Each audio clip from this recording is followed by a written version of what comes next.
इस तरह से बबली बहुत मेहनत से अंडों की खेती करती। एक जंगल में बबली चिड़िया अपने पति कालू कौवे के साथ रहती थी। उनके पास छोटी सी जमीन थी। कुछ दिनों बाद उनके यहाँ एक बेटी का जन्म हुआ, जिसका नाम उन्होंने पीलू रखा। एक सड़क हादसे में कालू का पैर टूट जाता है। उसके बाद से बबली चिड़िया घर की सारी जिम्मेदारी संभालती है।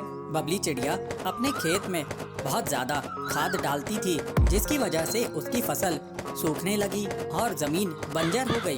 कालू उसे डांटते हुए कहता है, बबली, मैंने तुमसे कितनी बार कहा था कि ज्यादा खाद मत डाला करो, अब देखो खेत बंजर हो गया ना। बबली कहती है, हाँ कालू, मुझे तुम्हारी बात सुननी चाहिए थी। मैं कल ही शहर के जंगल जाकर काम की तलाश करूंगी, जिससे हमारी घर गृहस्थी अच्छे से चल पाए। अगले दिन बबली चिड़िया शहर के जंगल काम की तलाश में जाती है। बबली चिड़िया अलग अलग दुकानों में जाकर काम मांगती है। किसी कपड़े की दुकान में जाती है, किसी फल फ्रूट वाले के पास जाती है, लेकिन उसे कोई भी काम नहीं देता है। जाओ बहन जाओ, हमारे पास तुम्हारे लिए कोई भी काम नहीं है। इस तरह से निराश होकर बबली चिड़िया एक डाल पर बैठ जाती है। बबली सोचती है, सुबह से शाम हो गई मगर मुझे किसी ने भी काम नहीं दिया। घर जाऊंगी तो कालू को क्या मुंह दिखाऊंगी, वो मुझसे पूछेगा तो मैं उसे क्या जवाब दूंगी। तभी वहाँ पर हरिया काका आते हैं और उससे पूछते हैं और उससे कहते हैं, बहन, मैं तुम्हें सुबह से देख रहा हूँ, तुम काम की तलाश में यहाँ वहाँ भटक रही हो। मेरी पास में ही एक कपड़े की दुकान है, अगर तुम चाहो तो वहाँ पर काम कर सकती हो, लेकिन मैं तुम्हें ज्यादा तनख्वाह नहीं दे पाऊंगा।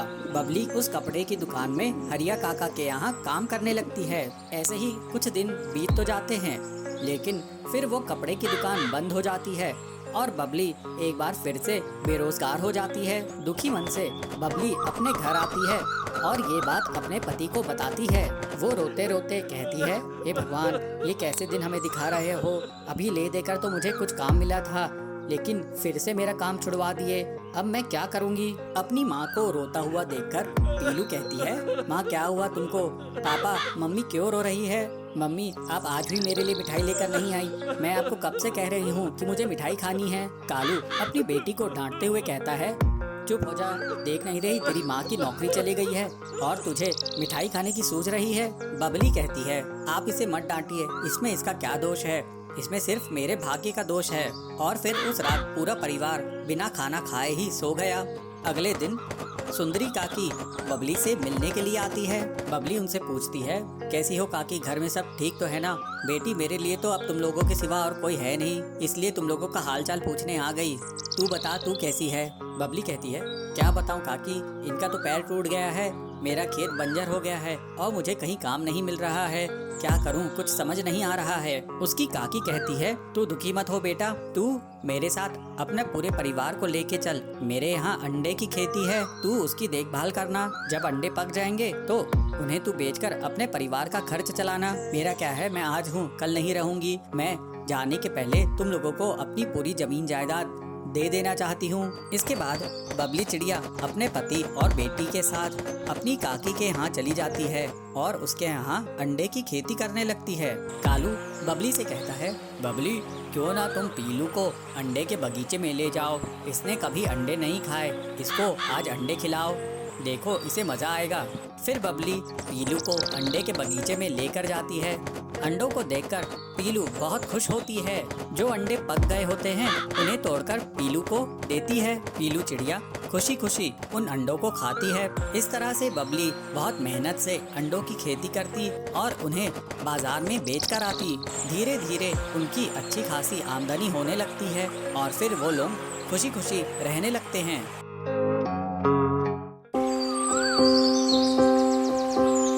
एक तालाब में 3 कछुए रहते थे। 2 कछुए आपस में खूब लड़ाई करते थे। तीसरा कछुआ समझदार था। अरे, ये मेरी बैठने की जगह है। अरे, तू क्या हुआ, मैं बैठी तो तुझे तकलीफ हो रही है। अरे, कितनी बार समझाना तुम्हें, अपनी अपनी जगह पे बैठना, अपने अपनी खाना खाना सीखो ना। अरे, तू बड़ी आई समझाने वाली। मेरी मर्जी, मैं जहाँ चाहूंगी वहाँ पे बैठूंगी, मुझे जो पसंद है मैं वो खाऊंगी। ऐसे इन दोनों की नोक झोंक होती ही रहती थी। मगर तीसरा कछुआ, अरे, आप ऐसे क्यों झगड़ते हो? हम सारे दोस्त हैं ना, आपकी जगह मेरी जगह, ऐसा कुछ होता है क्या? हम सब तो एक साथ रहते हैं, तो एकजुट होके रहना चाहिए, ऐसे समझाते रहती है। तीसरा कछुआ कभी इन दोनों की लड़ाई में नहीं पड़ती थी। एक दिन लड़ाई करने वाले दोनों मछुओं में लड़ाई इतनी जोर से हुई तो एक कछुआ पत्थर से गिरकर उल्टा हो गया था। कछुए के पैर आसमान की ओर थे और पीठ जमीन पर लग गई थी। तो दर्द से चिल्लाते हुए कछुआ कहता है, अरे मैं तो गिर गया, मैं क्या करूं? अरे मैं तो गिर गई, अब मैं क्या करूं? मुझे पहले जैसा कौन बिठाएगा? ऐसे जोर जोर से चिल्लाने लगी। सीधा होने के लिए उस कछुए ने बहुत प्रयत्न किया, मगर वो सीधा नहीं हो पाया। अब उसे अपनी लड़ाई झगड़े पे पछतावा हो रहा था। अरे मैंने क्यों झगड़ा किया? ये झगड़ा नहीं होता तब मैं नहीं गिरती। अब मैं सहायता के लिए भी तो उसी कछुअन को बुलाना है ना। ऐसे बड़बड़ाती रही। झगड़े के अलावा और कुछ नहीं किए गए अपनी जिंदगी को कोसती रही। ऐसे ही उल्टे पड़े उसको बहुत समय हो गया था, फिर भी कोई उसके पास सहायता के लिए नहीं आया। इस तरफ तालाब में दोनों कछुए इंतजार कर रहे थे। काफी समय बीत जाने के बाद, अरे इतनी देर हो गई, ये कछुआ आया क्यों नहीं? कहीं कोई संकट में तो नहीं पड़ा? ऐसे कहते हुए दोनों चिंतित हो गए थे। दोनों कछुओं को संदेह हुआ। दोनों कछुए ने ढूंढने का निर्णय करके तालाब से बाहर निकलकर उसकी खोज करने लगे। अरे ये कछुआ कहाँ चला गया? बिल्कुल समझ में नहीं आ रहा है, इसको कहाँ ढूंढेंगे? अरे कहाँ ढूंढेंगे का मतलब क्या होता है? हर जगह ढूंढना पड़ेगा, आखिरकार हमारा दोस्त है, हमारे साथ रहता है। ऐसे दोनों बात करते हुए उसे ढूंढने लगे। तालाब से दूर एक पत्थर था। उस पत्थर के उस पार कछुआ उल्टा गिरा हुआ था। दोनों कछुए दौड़ते हुए गए और उसे सीधा करके हालचाल पूछने लगे। अरे बहन, क्या हो गया? तुम यहाँ पर आके उल्टा कैसे गिर गई? अरे तुम्हें इतनी भी समझ नहीं है कि झुंड में रहना चाहिए? इतनी दूर आके ऐसा उल्टा पड़ोगी तो कौन सहायता करेगा? अरे मैं क्या जानबूझ के आई थी? मुझे क्या पता था कि मैं गिर जाऊंगी और ऐसे उल्टा हो जाऊंगी? ऐसी तीनों की बातचीत चली। गिरा हुआ कछुआ अपने किए पर बहुत शर्मिंदा थी। वह दोनों कछुओं से माफी मांगने लगी और जोर जोर से रोने लगी। अब के बाद कभी लड़ाई न करने की वादा करते हुए माफी मांगने लगी। तब से तीनों कछुए तालाब में दोस्त बनकर रहने लगे। एक दूसरे के साथ फिर कभी लड़ाई नहीं हुई, क्योंकि उन्हें मालूम हो गया था कि एक दूसरे की सहायता के बिना उनका जीना मुश्किल है। हम भी अपने आसपास के लोगों के साथ बैर नहीं करना चाहिए, क्योंकि समय पड़ने पर वही हमारे काम आते हैं।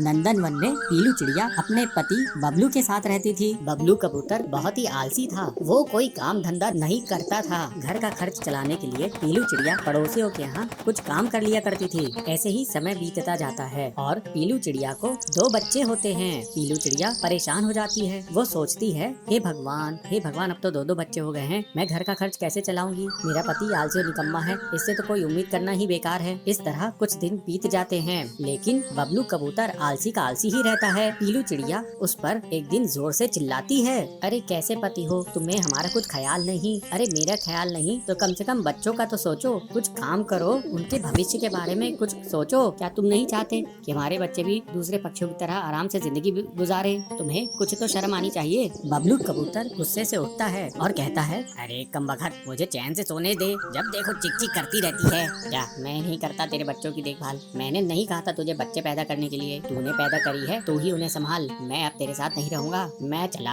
ऐसा बोलकर बबलू कबूतर घर छोड़कर चला जाता है और पीलू चिड़िया उसे देखती रह जाती है। वो सोचती है, अच्छा हुआ खुद ही चला गया, घर में रहकर भी इससे कोई मदद नहीं होने वाली थी। पीलू अपने बच्चों को देखते हुए कहती है, मैं अपने बच्चों को बहुत सारी खुशियाँ दूंगी, मैं अपने बच्चों को अपने जैसा दुखी जीवन नहीं दूंगी। क्या हुआ, इनका बाप अगर भाग गया है तो मैं इन्हें माँ और बाप का प्यार दूंगी। इस तरह समय बीतने पर बच्चे भी बड़े हो जाते हैं और एक बार बारिश का मौसम आता है। है। बारिश बहुत दिनों तक लगातार होती है। क्या करूं, ये बारिश तो लगातार हो रही है, रुकने का नाम ही नहीं ले रही है, कहर बनकर बरस रही है। बारिश के कारण मैं काम पर भी नहीं जा पा रही और घर का सारा राशन भी खत्म हो गया है। मैं तो भूखी रह लूंगी, लेकिन बच्चों को भूखा कैसे रखूं? तभी उसके पास उसका छोटा बेटा आता है। वो कहता है, माँ मुझे भूख लग रही है, कुछ खाने को दो ना। बेटा थोड़ी देर रुक, मैं पड़ोस की कबूतरी से कुछ मांग लाऊंगी, तब तक तू थोड़ा पानी पी के अपना पेट भर ले। नहीं माँ, मुझे पानी नहीं पीना, मुझे भूख लग रही है, मुझे कुछ खाने को दो। मैं मजबूर हूँ बेटा, इतनी बारिश में बाहर कैसे जाऊँ मैं? तभी उसका बड़ा बेटा रोने लगता है। दोनों बच्चों की हालत देखकर पीलू चिड़िया अपने घोंसले से बाहर निकलती है और कहती है, तुम दोनों अपना ख्याल रखना, मैं अभी थोड़ी देर में तुम्हारे लिए कुछ खाने के लिए लेके आती हूँ। पीलू चिड़िया पास वाली सुंदरी कबूतरी के पास जाती है और उसे बुलाती है, सुंदरी,